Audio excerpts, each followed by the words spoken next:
నమస్తే, welcome to non stop news. నేను మహేశ్వరి. నేను అనుశ్రీ. మాజీ మంత్రి హరీష్ రావుకు సిట్ నోటీసులు జారీ చేసింది. ఫోన్ ట్యాపింగ్ కేసులో హరీష్ రావుకు నోటీసులు ఇచ్చింది సిట్. జూబ్లీహిల్స్ పిఎస్ లో రేపు విచారణకు రావాలని ఆదేశించింది. రేపు ఉదయం 11 గంటలకు విచారణకు రావాలని నోటీసుల్లో పేర్కొంది సిట్. మాజీ మంత్రి హరీష్ రావుకు సిట్ నోటీసులను జారీ చేసింది. ఫోన్ ట్యాపింగ్ కేసులో హరీష్ రావుకు నోటీసులు ఇచ్చింది సిట్. జూబ్లీహిల్స్ పిఎస్ లో రేపు విచారణకు రావాలని ఆదేశించింది. రేపు ఉదయం 11 గంటలకు విచారణకు రావాలని నోటీసుల్లో పేర్కొంది సిట్. మాజీ మంత్రి హరీష్ రావుకు సిట్ నోటీసులు జారీ చేసింది. ఫోన్ ట్యాపింగ్ కేసులో హరీష్ రావుకు నోటీసులు ఇచ్చింది సిట్. జూబ్లీహిల్స్ పిఎస్ లో రేపు విచారణకు రావాలని ఆదేశించింది. రేపు ఉదయం 11 గంటలకు విచారణకు రావాలంటూ నోటీసులో పేర్కొంది సిట్. బ్రేకింగ్ న్యూస్ చూస్తూ ఉన్నాం. మాజీ మంత్రి హరీష్ రావుకు సిట్ నోటీసులు జారీ చేసింది. ఫోన్ ట్యాపింగ్ కేసులో హరీష్ రావుకి నోటీసులు ఇచ్చింది సిట్. జూబ్లీహిల్స్ పిఎస్ లో రేపు విచారణకు రావాలంటూ ఆదేశించింది. రేపు ఉదయం 11 గంటలకు విచారణకు రావాలని ఈ నోటీసుల్లో పేర్కొంది సిట్. ఇదే అంశానికి సంబంధించి పూర్తి సమాచారాన్ని మా కరెస్పాండెంట్ రవిచంద్ర అందిస్తారు. రవిచంద్ర, ఈ నోటీసులకు సంబంధించి ఎట్లాంటి డీటెయిల్స్ ఉన్నాయి? అనుశ్రీ, రేపు 11 గంటలకు హరీష్ రావు ఫోన్ ట్యాపింగ్ వ్యవహారానికి సంబంధించిన ఆ విషయంలో రేపు రావాలంటూ కూడా అధికారులు పిలుపునిచ్చారు. అయితే రేపు 11 గంటలకు హాజరు కావాల్సి ఉంది. అయితే ఎట్టకేలకు హరీష్ రావు కూడా ఇంతకాలం వరకు అధికారులను విచారించినట్టుగా పోలీసులు ఇప్పుడు ఏకంగా సిట్ ఇప్పుడు ఏకంగా హరీష్ రావు అంటే ఒక పొలిటికల్ మలుపు తిరిగిందని చెప్పుకోవచ్చు. ఎందుకంటే గతంలో కూడా అనేక రకాలుగా రెండు పార్టీలు, ఇప్పుడు కాంగ్రెస్ కావచ్చు, అటు బీఆర్ఎస్ కు రెండు పార్టీల మధ్య కూడా ఈ అంశానికి సంబంధించి గతంలో చాలా డిబేట్ జరిగింది. ఇప్పుడు ఏకంగా హరీష్ రావుకు నోటీసులు ఇవ్వడంతో ఇది రాజకీయంగా కూడా మరో మలుపు జరిగిందని చెప్పుకోవచ్చు. ఇంతకాలం వరకు పోలీసు అధికారులు గతంలో ఎస్ఐబి చీఫ్ గా పనిచేసిన ప్రభాకర్ రావు కావచ్చు, మిగతా ఏసీపీలు కావచ్చు, వాళ్ళందరినీ విచారించారు. ఇప్పుడు రాజకీయంగా హరీష్ రావుకు నోటీసులు ఇవ్వడంతో కూడా ఒక్కసారిగా ఇది రాజకీయ మలుపు జరిగిందని చెప్పుకోవచ్చు. Anusri. Right, thank you Ravichandra. Phone tapping కేసులో మాజీ మంత్రి హరీష్ రావుకు సిట్ నోటీసులు జారీ చేసింది. హరీష్ రావుకు నోటీసులను జారీ చేసిన సిట్ జూబ్లీహిల్స్ పిఎస్ లో రేపు విచారణకు రావాలంటూ ఆదేశించింది. రేపు ఉదయం 11 గంటలకు విచారణకు రావాలని నోటీసుల్లో పేర్కొంది సిట్.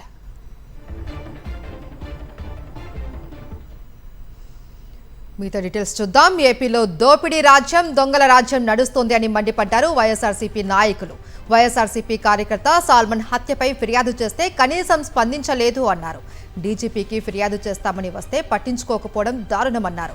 సాల్మన్ కుటుంబానికి న్యాయం జరిగే వరకు పోరాటం చేస్తామని తెలిపారు. ఆయన కుటుంబానికి ₹1 కోటి పరిహారంతో పాటు 5 ఎకరాల భూమి ఇవ్వాలి అని డిమాండ్ చేశారు. ఈ విషయంలో న్యాయస్థానంతో పాటు హ్యూమన్ రైట్స్, ఎస్సీ కమిషన్లను ఆశ్రయిస్తామని తెలిపారు వైఎస్ఆర్సీపీ నాయకులు. మందా సాల్మన్ హత్యపై ఫిర్యాదు చేసేందుకు డీజీపీ కార్యాలయానికి వెళ్లిన వైఎస్ఆర్సీపీ నాయకులను పోలీసులు అనుమతించలేదు. డీజీపీ తీరును నిరసిస్తూ వైఎస్ఆర్సీపీ నాయకులు రోడ్డుపై బైఠాయించి నిరసన తెలిపారు. ఎట్టకేలకు దిగి వచ్చిన పోలీసులు ఏడీజీపీని కలిసేందుకు అనుమతించారు.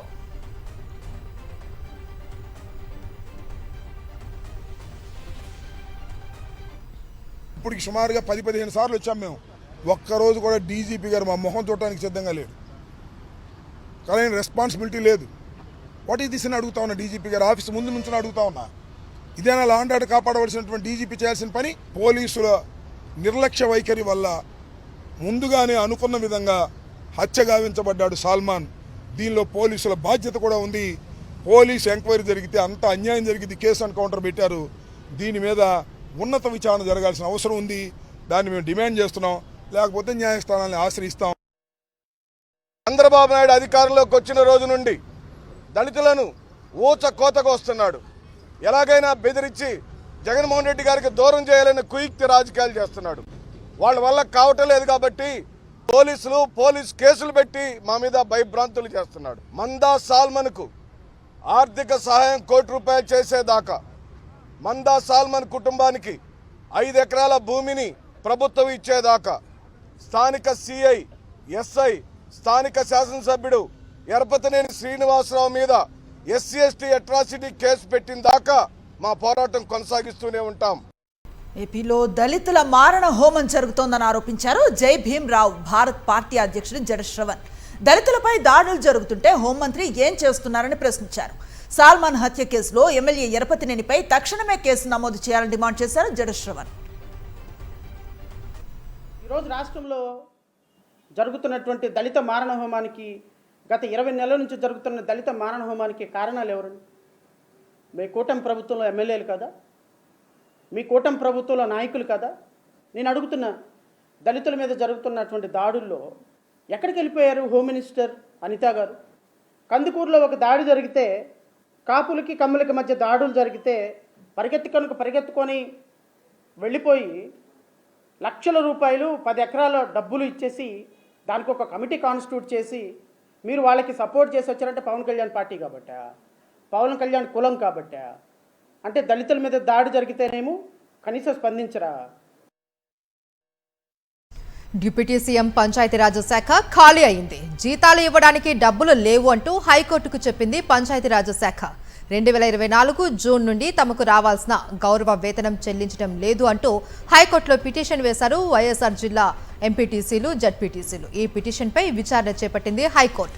గౌరవ వేతనం ఎందుకు చెల్లించలేదు, ప్రమాణపత్రం రూపంలో తమ ముందు ఉంచాలి అని గత వారం హైకోర్టు ఆదేశించింది. బడ్జెట్ లేని కారణంగానే జడ్పీటీసీలకు, ఎంపీటీసీలకు గౌరవ వేతనం ఇవ్వలేకపోయాము అని హైకోర్టుకు తెలిపారు పంచాయతీరాజ్ శాఖ రూరల్ డెవలప్మెంట్ కమిషనర్. ఇక కొంచెం సమయం ఇస్తే గౌరవ వేతనాలు చెల్లిస్తాము అని హైకోర్టుకు తెలిపారు కమిషనర్. పూర్తి సమాచారంతో ప్రమాణపత్రం దాఖలు చేయాలి అని అధికారులను ఆదేశించింది హైకోర్టు. విచారణ వస్తే వారానికి వాయిదా పడింది. ప్రజాప్రతినిధులకే జీతాలు చెల్లించలేని ప్రభుత్వం 1750 కోట్లతో విగ్రహాలు నిర్మిస్తాను అని చెప్పడం హాస్యాస్పదమని పిటిషనర్లు అంటున్నారు. తమకు వేతనాలు చెల్లించకపోతే ప్రజా పోరాటానికి సిద్ధమన్నారు జడ్పీటీసీలు, ఎంపీటీసీలు.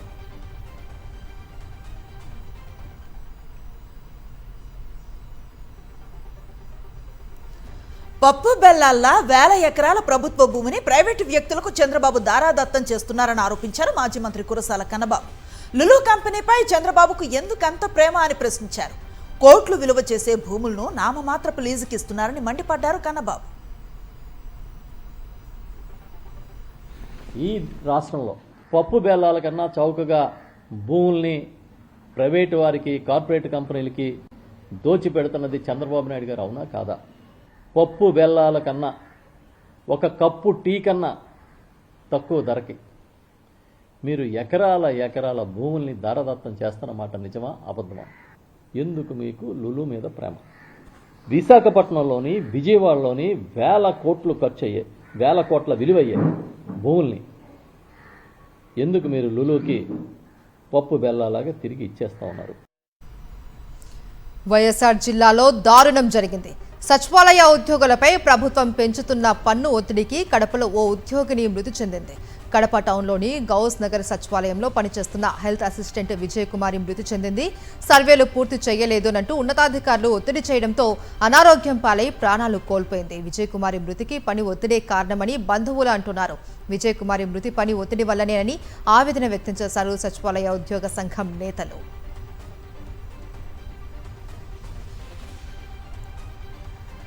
యోగి వేమన జయంతి సందర్భంగా వైఎస్ఆర్సీపీ అధినేత వైఎస్ జగన్మోహన్ రెడ్డి నివాళులు అర్పించారు.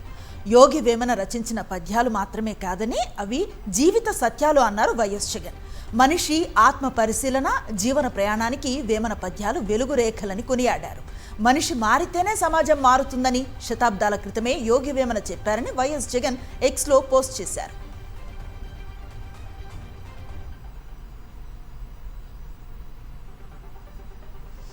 విశ్వకవి యోగి వేమన జయంతి వేడుకలు అనంతపురంలో ఘనంగా నిర్వహించారు. నగరంలోని ఆర్ట్స్ కళాశాల ఎదురుగా ఉన్న యోగి వేమన కాంస్య విగ్రహానికి యోగి వేమనారెడ్డి సేవా సంఘం ఆధ్వర్యంలో పూలమాలలు, నివాళులు అర్పించారు. విశ్వకవి అన్ని కుల మతాలకు అతీతంగా దైవిక, సామాజిక అంశాలపై వందల సంవత్సరాల క్రితమే తనదైన శైలిలో పద్యాలను రాసి గొప్ప కవి వేమన అని వైఎస్ఆర్సీపీ నేతలు కొనియాడారు. ప్రతి ఒక్కరూ వేమన సూచించిన దారిలో నడవాలి అని తెలిపారు.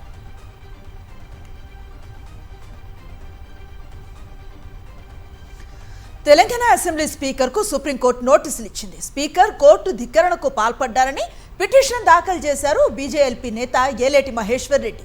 ఫిరాయింపు ఎమ్మెల్యేలకు క్లీన్ చిట్ ఇవ్వటంపై పిటిషన్ను వేశారు మహేశ్వర్ రెడ్డి. ఫిరాయింపుల కేసులో కేటీఆర్ పిటిషన్కు మహేశ్వర్ రెడ్డి పిటిషన్ జత చేయాలని సుప్రీంకోర్టు ఆదేశించింది.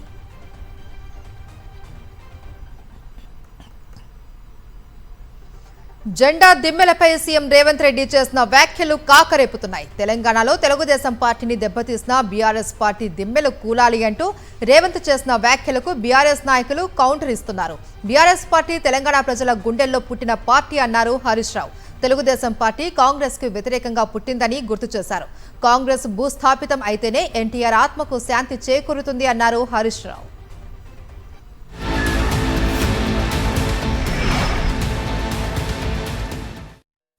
ఈ తెలంగాణ రాష్ట్రంలో నందమూరి తారక రామారావు గారికి అభిమానులు ఉన్నారు. నారా చంద్రబాబు నాయుడు గారికి సహచరులు అనుచరులు ఉన్నారు.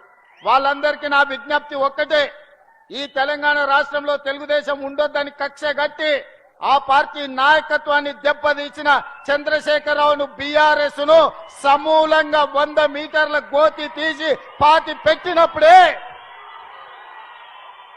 బీఆర్ఎస్ వాళ్ళు గద్దెలు దిగాలి, ఊర్లలో బీఆర్ఎస్ దిమ్మలు కూలాలి. అప్పుడే నందమూరి తారక రామారావు గారికి నిజమైన నివాళులు అర్పించిన వాళ్ళం అవుతాము. ఆ విధంగా మనము ముందుకు వెళ్లాల్సిన అవసరం ఉన్నది. బీఆర్ఎస్ ను బొందబెట్టాల్సిన బాధ్యత మన అందరి మీద ఉన్నది. మిత్రులారా, కూలిస్తే బీఆర్ఎస్ పార్టీ ఏదో జెండా గద్దెల్లో లేదు, ప్రజల గుండెల్లో ఉన్నది బీఆర్ఎస్ పార్టీ. బీఆర్ఎస్ పార్టీ జెండా గద్దెల్లోనూ కూలిస్తే పోయే పార్టీ కాదు. తెలంగాణ ప్రజల గుండెల్లో పుట్టిన పార్టీ బీఆర్ఎస్ పార్టీ, ప్రజల హృదయాల్లో ఉన్నటువంటి పార్టీ బీఆర్ఎస్ పార్టీ. తెలుగుదేశం పుట్టుకనే కాంగ్రెస్ వ్యతిరేకంగా. ఎన్టీఆర్ గారు ఆనాడు కాంగ్రెస్ పార్టీకి వ్యతిరేకంగా జాతీయ స్థాయిలో నేషనల్ ఫ్రంట్ నెలకొల్పిండు కదా. కాంగ్రెస్ భూస్థాపితమే నా లక్ష్యమని ఎన్టీఆర్ గారు ప్రతినబూనిండు కదా. నిజంగా కాంగ్రెస్ భూస్థాపితమైతే ఎన్టీఆర్ గారి ఆత్మశాంతి చేకూరుతుంది. నీకు అంత ప్రేమ ఉంటే పోయి తెలుగుదేశంలో ఉండే నువ్వు ఎందుకు కాంగ్రెస్లోకి వచ్చినావు? నువ్వు ద్రోహివి.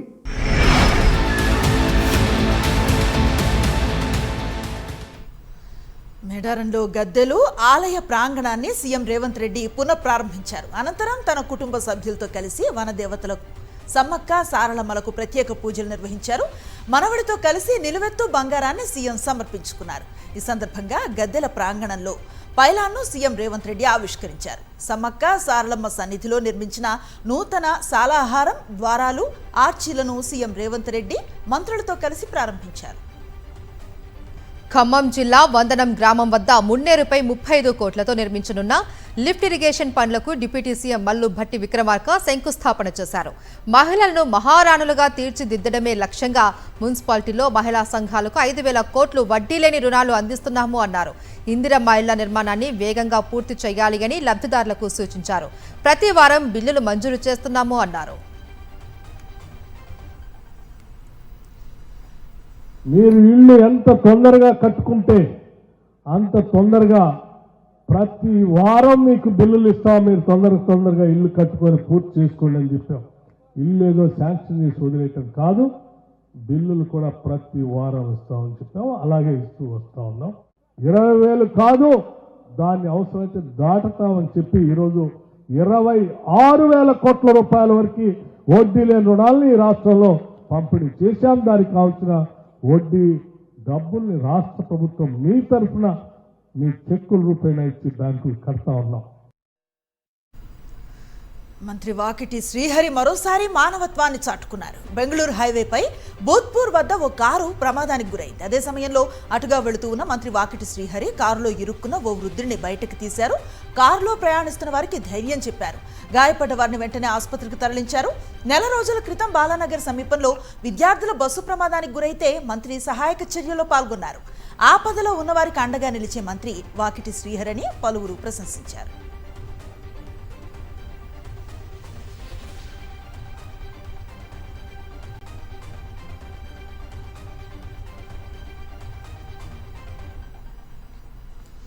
మంచిర్యాల జిల్లా చెన్నూరులో మంత్రి వివేక్కు నిరసన సెగ తగిలింది. సంక్షేమ పథకాలు అందడం లేదు అని మంత్రిని పలువురు మహిళలు నిలదీశారు. అలాగే ఏటీసీ సెంటర్ భవన నిర్మాణం కోసం తమ భూములను లాక్కున్నారు అని బాధితులు ఆరోపించారు. అయితే అది ప్రభుత్వ భూమి అని దొంగ పట్టాలు చేయించుకున్నారు అని భూ నిర్వాసితులపైన కలెక్టర్ కుమార్ దీపక్ మండిపడ్డారు. ప్రభుత్వాలు మారినా లిక్కర్ పాలసీలలో మాత్రం మార్పులు రావటం లేదన్నారు సిపిఐ నేత నారాయణ. ఖమ్మంలో వైన్ షాపులను సందర్శించారాయన. గత ప్రభుత్వం పెట్టిన బెల్ట్ షాపులను తీసేస్తామని హామీలు ఇచ్చిన కాంగ్రెస్ ఇప్పుడు బెల్ట్ షాపులను పెంచేశారన్నారు. బెల్ట్ షాపుల వల్ల ప్రజలు తీవ్ర ఇబ్బందులు పడుతున్నారన్నారు. బిల్లు ఎక్స్చేంజ్ చేస్తున్నారు, బెల్ట్ షాపులు పెంచేశారు, తర్వాత అప్లికేషన్ 3 లక్షలు చేశారు. ఒక సిండికేట్ ఏర్పడతారు, ఒక షాప్ ఉంటుంది, ఆ షాపుకు వెనక ప్రక్కనే అన్అఫిషియల్ బార్ ఉంటుంది. ఆడ దాన్ని వండే వాళ్ళకు వాళ్ళు మంచిగా సంబంధించిన అన్నీ నంచుకోవడానికి ఉపయోగపడి తయారు చేస్తారు. అంటే ఆడొక షాప్ ఉంటుంది, కరీంనగర్ షాప్ ఉంటుంది, జనరల్ షాప్ ఉంటుంది, వెనక కూర్చొని తాగడానికి ఉపయోగపడే ఓపెన్ బార్ ఉంటుంది. అంటే ఇట్లా ఎంకరేజ్ చేస్తారా? బార్ అంటే వేరే ఉండాలి, ఓపెన్ బార్ ఎక్కువ ఉంటుంది.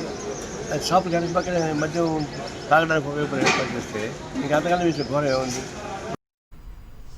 కూటమి ప్రభుత్వం వ్యవహరిస్తున్న తీరుపై తీవ్ర ఆవేదన వ్యక్తం చేశారు గుంటూరు జిల్లా గుండ్లపాలెం రైతులు.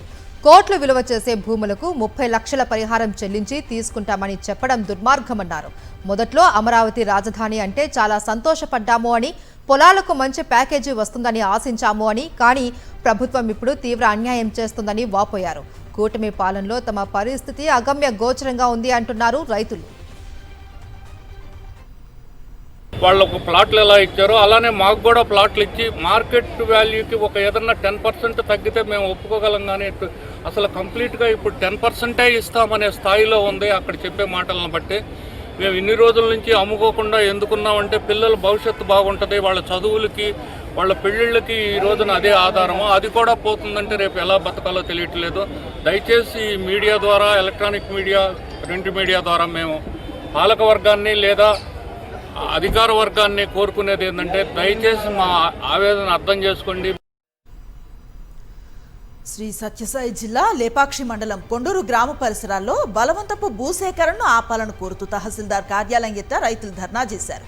కూటమి ప్రభుత్వం రైతుల నుంచి బలవంతంగా భూములు లాక్కొని బడా కంపెనీలకు కట్టబెట్టడం అన్యాయం అని మండిపడ్డారు. 2200 ఎకరాల భూసేకరణ చేసేందుకు అధికారులు ఎటువంటి ముందస్తు సమాచారం లేకుండా నోటీసులు ఇవ్వటం వెనుక ఆంతర్యం ఏంటని ప్రశ్నించారు.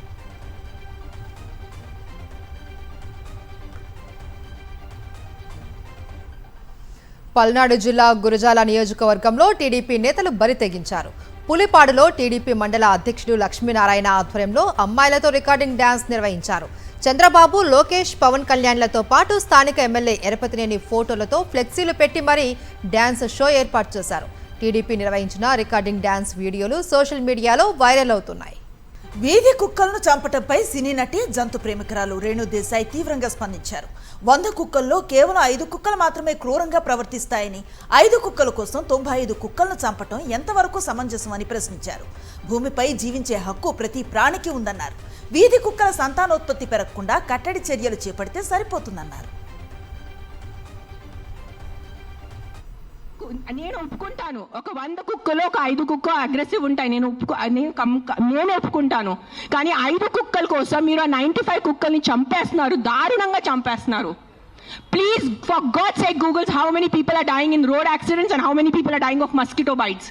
దానికి ఏమి లేదు, దానికి ఏం ప్రొటెస్ట్ లేదు, దాని గురించి ఏం లేదు. కుక్కలు ఏంటి చేస్తారు మీరు ఆ కుక్కలు వెనకాల పడి? పాపం ఆ కుక్కలు ఆల్రెడీ వాడు వీధి కుక్క, ఆడికి దిండి ఉండదు, దిక్కు ఉండదు. ఆ కుక్క బ్రతికేది 10 సంవత్సరం. దానికి మీరు సరిగా ఏబీసీ చేస్తే, బర్త్ కంట్రోల్ చేస్తే, వ్యాక్సినేషన్స్ ఇస్తే 10 సంవత్సరాల కుక్క చనిపోతుంది. దాని తర్వాత దాని కుక్కలకి పిల్లలు ఉండదు. You will individuals have a dog free society. Nalgonda జిల్లా చిట్యాల వద్ద విజయవాడ హైదరాబాద్ జాతీయ రహదారిపై వాహనాల రద్దీ కొనసాగుతుంది. హైదరాబాద్ వైపు భారీగా వాహనాలు వెళ్తుండటంతో ట్రాఫిక్ జామ్ ఏర్పడింది. చిట్యాల, పెద్ద కాపర్తి ప్రాంతాలలో ఫ్లైఓవర్ బ్రిడ్జ్ పనులు జరుగుతున్నాయి. దీంతో వాహనాలు నిదానంగా ముందుకు కదులుతున్నాయి. ట్రాఫిక్ ఇబ్బందులు తలెత్తకుండా చిట్యాల నుంచి రామన్నపేట, వలిగొండ, భువనగిరి మీదుగా హైదరాబాద్ వైపుకు వాహనాలను పోలీసులు మళ్లిస్తున్నారు.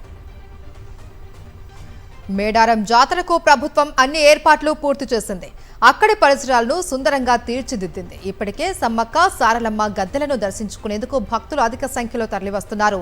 సర్వాంగ సుందరంగా ముస్తాబైన మేడారం పరిసరాలు చూపర్లను ఆకట్టుకుంటూ ఉన్నాయి. తాజాగా దీనికి సంబంధించిన డ్రోన్ దృశ్యాలు సోషల్ మీడియాలో వైరల్ అవుతున్నాయి.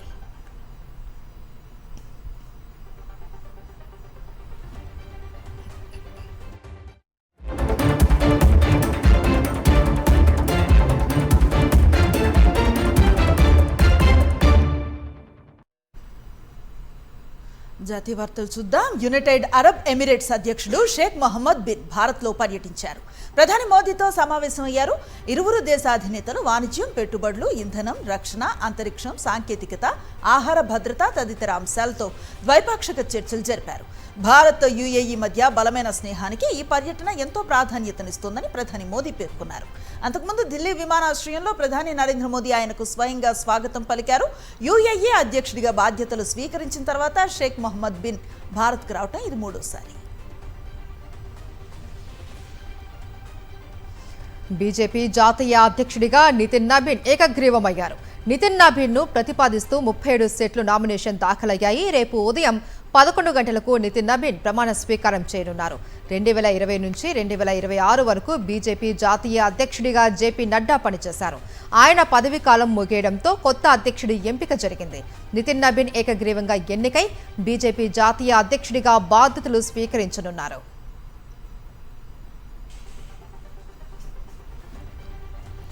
కర్ణాటకలో సీనియర్ ఐపీఎస్ అధికారి, డీజీపీ ర్యాంక్ అధికారి డాక్టర్ రామచంద్రరావు రాసలీల వ్యవహారం కాకరేపుతోంది. సోషల్ మీడియాలో వైరల్ అవుతున్న వీడియోలు కర్ణాటకలో కలకలాన్ని రేపుతున్నాయి. రామచంద్రరావు తన ఆఫీస్లో కొందరు మహిళలతో సన్నిహితంగా ఉన్న వీడియోలు బయటకు వచ్చాయి. వేర్వేరు మహిళలతో ఆయన రాసలీలలు నడుపుతున్నట్లుగా అందులో స్పష్టంగా కనిపిస్తోంది. ఈ వీడియోల వ్యవహారం ఇప్పుడు కర్ణాటక పోలీస్ శాఖను కుదిపేస్తోంది. రామచంద్రరావు సీనియర్ ఐపీఎస్ అధికారి. కొన్ని నెలల క్రితం దుబాయ్ నుంచి గోల్డ్ స్మగ్లింగ్ కేసులో అరెస్టైన నటి రన్యారావుకు రామచంద్రరావు పెంపుడు తండ్రి.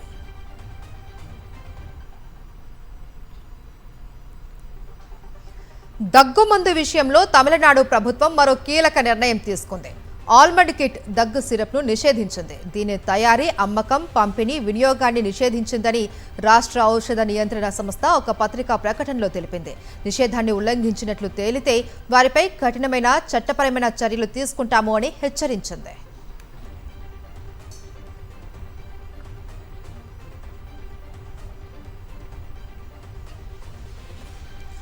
వందే భారత్ స్లీపర్ రైల్ టికెట్లకు సంబంధించి రైల్వే మంత్రిత్వ శాఖ కీలక ప్రకటన చేసింది.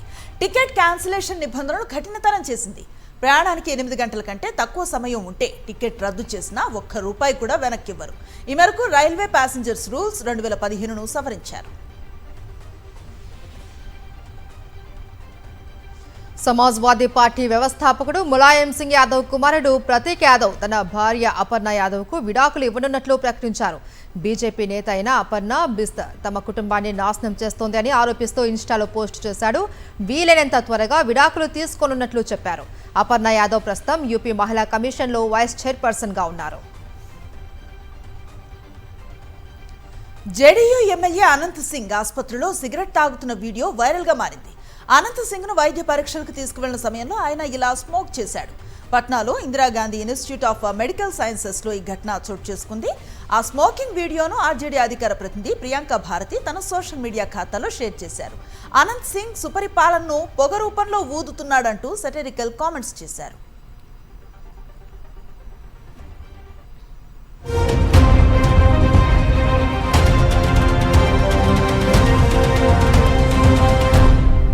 పాకిస్తాన్లోని కరాచీలో భారీ అగ్ని ప్రమాదం జరిగింది. గుల్ ప్లాజా షాపింగ్ మాల్లో ఒక్కసారిగా మంటలు అంటుకున్నాయి. క్షణాల్లో భవనం మొత్తం మంటలు చుట్టుముట్టాయి. ఈ ప్రమాదంలో 14 మంది మృతి చెందగా మరో 60 మందికి తీవ్ర గాయాలయ్యాయి. గాయపడ్డ వారిలో పలువురి పరిస్థితి విషమంగా ఉంది. మంటల ధాటికి భవనం ఓవైపు కూలిపోవడంతో శిథిలాల కింద కొందరు చిక్కుకుపోయారు. మృతుల సంఖ్య మరింత పెరిగే అవకాశం కనిపిస్తోంది.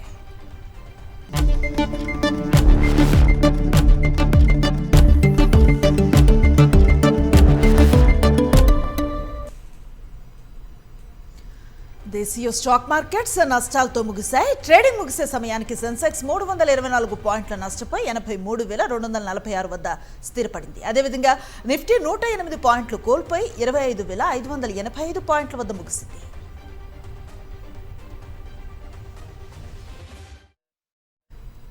ఇక బంగారం ధరలు మరోసారి పెరిగాయి. 24 క్యారెట్ల 10 గ్రాముల బంగారం ధర ₹2,460 పెరిగి 1,46,240కు చేరింది. ఇక 22 క్యారెట్ల 10 గ్రాముల పసిడి ధర ₹2,250 పెరిగి 1,34,050కు చేరింది. ఇక కేజీ వెండి ₹8,000 పెరిగి 3,18,000కు చేరింది.